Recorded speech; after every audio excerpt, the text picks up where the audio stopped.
agree with everything my brother has said. However, I want to go into a little bit more detail on some additional areas. I'd like to take us back to the preliminary order that was issued in this matter. And prior to listing the necessary advisory opinions that it was seeking, both the jurisdictional and the non-jurisdictional ones, the board said on page 11 of the preliminary order that it looks at individual and cumulative environmental impacts of the proposed facility on the following, and this is a quote: public health, air quality, water supply, groundwater, wetlands, ambient noise, traffic, wastewater disposal, fish, wildlife, and soil.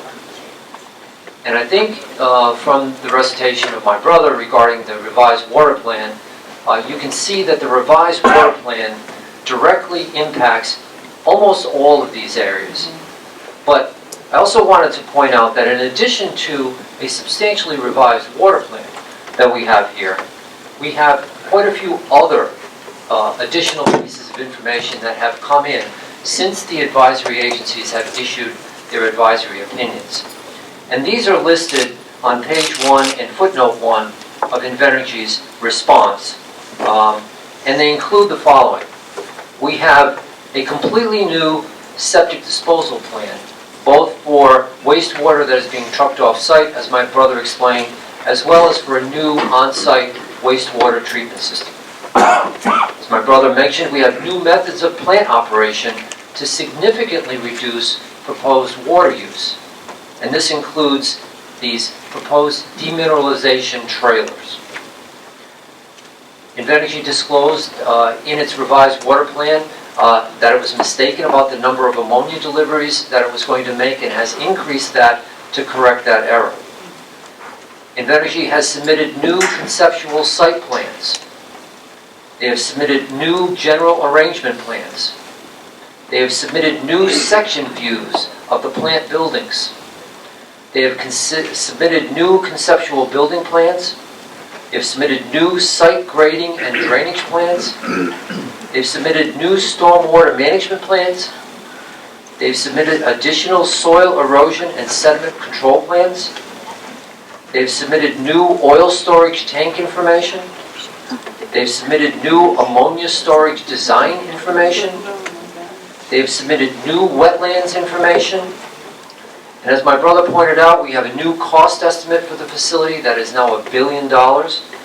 And we have the new forward capacity auction results, with Unit 2 having been rejected for a second time, and in the most recent auction, not a single new fossil fuel plant added to the mix by ISO New England. Yeah. This is what we now have since the initial round of advisory opinions. We agree with Invenergy's statement on page 1 of its filing regarding the advisory opinions, where they state, and this is a quote, Invenergy concurs that the board should secure advisory opinions to assist the board in its evaluation of the revised water supply plan. Similarly, the board should, if it deems it helpful, seek supplemental advisory opinions concerning additional information that has been filed over the last several months. We completely agree. Where we disagree is which agencies should be approached. Now, what I've tried to do in my motion and what I want to do in this presentation is to simplify what we are asking for, because the town is asking for a list of 15 supplemental or new advisory opinions. CLF's request overlaps our request in many respects. They do not oppose any of them. Invenergy has agreed to some of what we've asked for, but not others. So I thought it would be helpful to the board to make a agency by agency list of exactly what we are asking for, and based on my reading of the papers filed by CLF and by Invenergy, what their position is on each of these. The first is the town is asking that the town planning board be requested to issue a supplemental advisory opinion. As you know, in your preliminary order, you asked the planning board to issue an advisory opinion reviewing its comprehensive plan to determine whether or not the facility was in accordance with the comprehensive plan, and to issue an advisory opinion on the noise that would be generated by the facility. With regard to the planning board, CLF agrees that the planning board should be requested to issue a supplemental opinion. Invenergy disagrees. The second, the town is requesting that the town zoning board be asked for a supplemental advisory opinion. As you know, you asked the zoning board to determine whether or not there was the necessity for a special use permit and whether it should be issued, whether they could comply with the town's noise ordinance, and whether they could comply with the town's zoning ordinance. In this regard, CLF agrees that the zoning board should be approached. Invenergy disagrees. Third, we request that the town building inspector be approached for a supplemental opinion. As you know, you asked the town building inspector to provide an advisory opinion on the erosion and sediment control issues, and also all other town ordinances. CLF agrees. Invenergy, interestingly, and I hate to characterize it, but at one point in their response, they seemed to agree that the building inspector should consider the additional information, and at one point they seemed to disagree. So I believe their papers are internally inconsistent, but if you look at their supplemental filings, in their concession that to the extent those supplemental filings need to be looked at, clearly, especially with regard to erosion and sediment control, that needs to be looked at by the building inspector. The fourth is the town tax assessor. You asked the town tax assessor to determine the impact of the facility on property values in the town. Here we have a revised water plan that is going to have many, many large tanker trucks on a daily basis coming through the town, passing by people's homes with the attendant risks of potential accidents, and going through the town's winding small roads every day of the year, including the winter time when there is snow and ice. CLF has not, as far as I can tell, taken a position on that, but Invenergy has said no. We believe the tax assessor should be asked to update the impact advisory. Fifth, we ask that DOT be requested. No dispute about this, both CLF and Invenergy agree with that. Sixth, we ask that DOH be requested. As you know, you asked for DOH to address the health concerns, including water concerns. CLF agrees. As far as I can tell, Invenergy did not address DOH in its papers, although I could stand to be corrected on that, but we believe that DOH should be consulted again. Seventh, we ask that statewide planning be consulted again. In this regard, Invenergy has agreed that statewide planning should be consulted, although it appears from CLF's papers that they didn't directly address this. I don't think they opposed this. What I would like to do, though, is I would like to take a look, again, on this issue that my brother raised, on the 7 guide plans that were not addressed by statewide planning.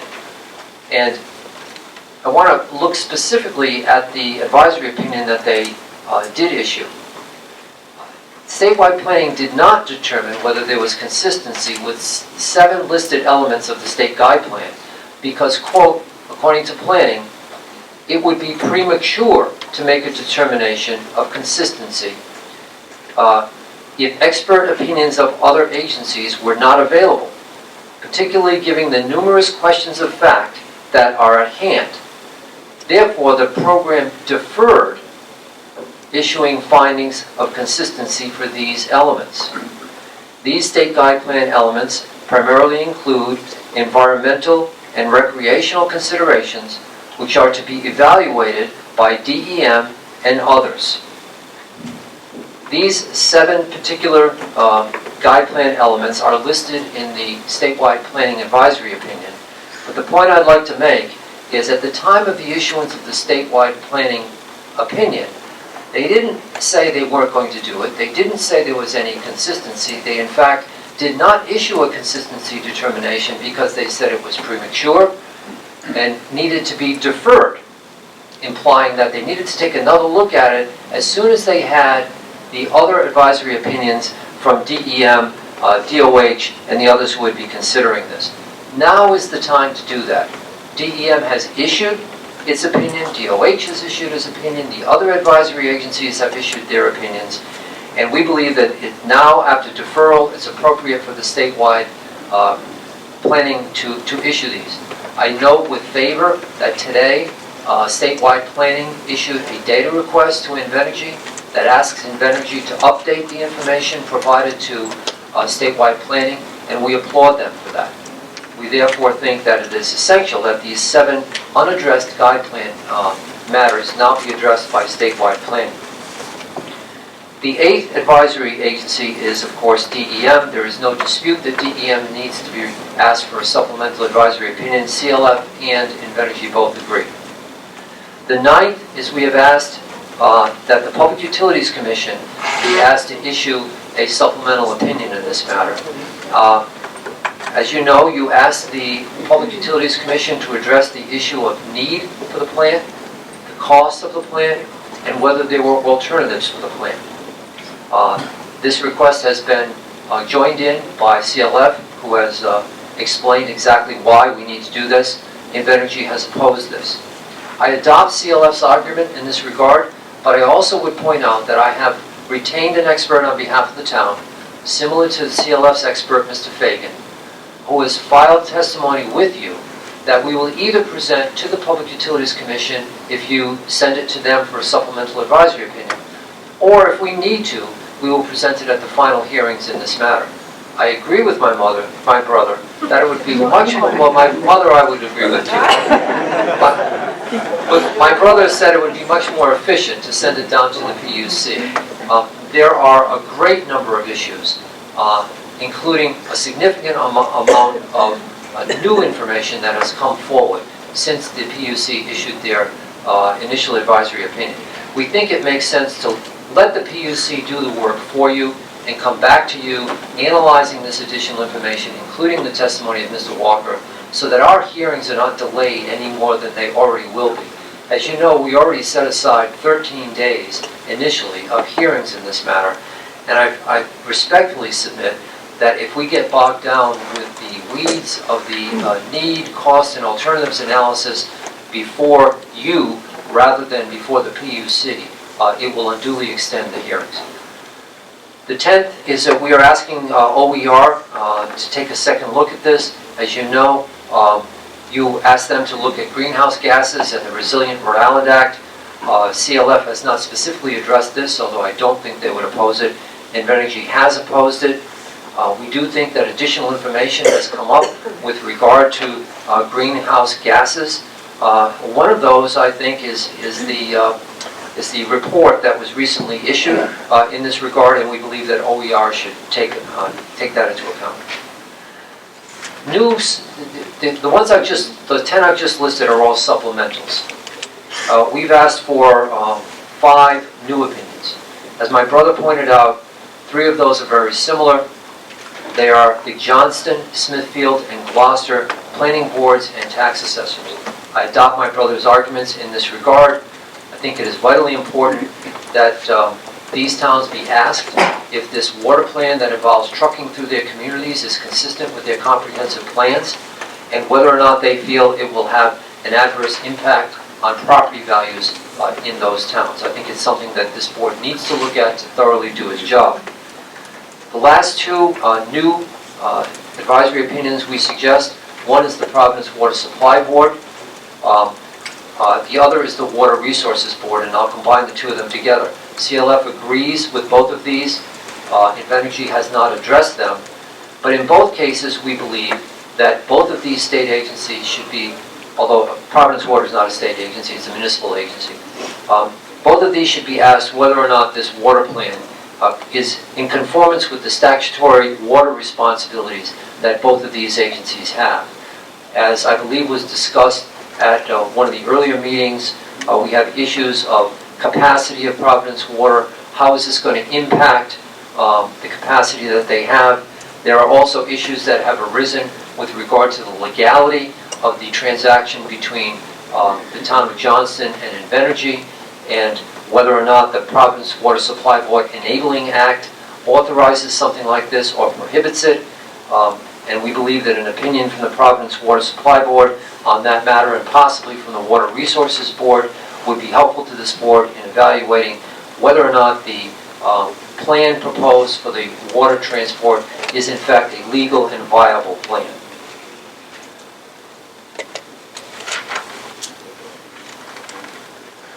I'd like to address a new issue, and that is the issue of whether or not the water that is proposed to be trucked from Johnston could be obtained with on-site wells. We've had this issue for some time since the revised water plan was filed, and we asked Invenergy a data request, town's data request 22-37 in this regard. And we said that in light of the huge reduction in proposed water use, where they have dramatically reduced the amount of water they need, we said, quote, could on-site subsurface conditions be evaluated to determine if the site could provide both process and potable water to the facility, end quote. As you know, they are proposing that an on-site well would provide potable water to the facility. They have not proposed that it would provide processed water. They plan to get that with the truck deliveries. If the site could support, given the dramatic reduction in the amount of water they need, both potable and processed water, then this would totally eliminate the need to both pipe in the water, which they're no longer proposing, and more importantly, would eliminate the need to truck in the water. So we think that it of course makes sense to take a look at the site. In light of these reduced water needs, would the site itself support the water needs? And so we asked that question. But Invenergy's response was very disappointing to us. Basically, they refused to evaluate the on-site option. I frankly couldn't believe it. Here's what they said, quote, given the high level of uncertainty in the yield of bedrock water wells and the previously expressed concerns regarding the use of water with the Clear River watershed,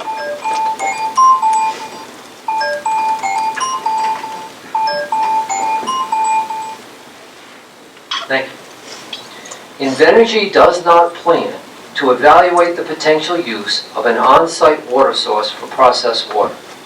Invenergy does not plan to evaluate the potential use of an on-site water source for processed water. That's it. We're not going to look at it. We don't know if it's an alternative. We haven't studied it. It could be, but we're not going to study it.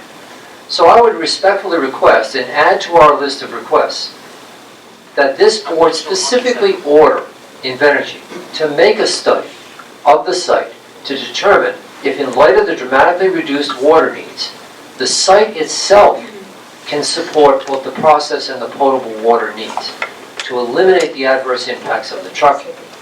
This only makes good sense. I don't know why Invenergy has refused to look at it, but this board has the power to tell Invenergy, take a look at it and see if we can get this problem put to one side.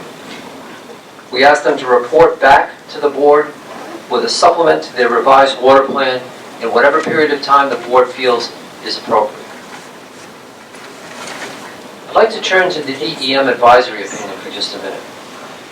DEM has stated in its advisory opinion on page 12, and again stated on page 22, that it needed from Invenergy, quote, site-specific information, quote, regarding biodiversity and conservation value, and that it needed a, quote, survey and analysis of environmental impacts, including wildlife and plant community impacts, quote, in order to address those areas adequately in its advisory opinion. We've seen no supplemental information from Invenergy in this regard. We asked Invenergy where they stood in this regard, and they said they were going to give DEM whatever DEM needed, essentially is what their response was in the data response, but we've seen nothing. And we believe that that's not an inadequate response. We therefore ask a second request of this board, that in addition to ordering Invenergy to study the on-site water capabilities, that the board order Invenergy to provide this site-specific and survey information to DEM for DEM's use in rendering its supplemental opinion in a time frame to be determined by this board. With regard to the water plan itself, I think what the board is going to want to do, or would respectfully request that the board specifically direct the agencies that are looking at the revised water plan to consider the impact of the revised water plan on the various duties and responsibilities of each of the agencies that you refer this issue to for study. There are a number of issues that I think could be specifically directed, and these would include whether or not the water plan conforms to the municipal comprehensive plans in the affected communities, whether the proposed water plan conforms to the various state guide plans, as I stated, whether it conforms to the duties and responsibilities of each agency, whether the plan is viable, whether the plan is legal, what the impacts will be of the increased truck traffic, what the impacts will be of the risks of accidents, especially in Burrillville, what the impacts will be of the increased diesel air pollution of all these trucks on an everyday basis. This is not a once in a while truck delivery. This is every single day. What the impacts will be of the additional noise from these trucks. What the impacts will be from the changes proposed in plant operations that are required in order to reduce the water use, including the demineralization trailers. I'm sure this board itself may have some other questions as it studies the plan, but I do think it should make specific reference to the advisory agencies to take a look at these particular issues. So in closing, we really appreciate that the board has agreed to allow us to present oral argument on these issues, and we hope that the board asks for the 15 supplemental and new advisory opinions that we have suggested. Thank you for your time.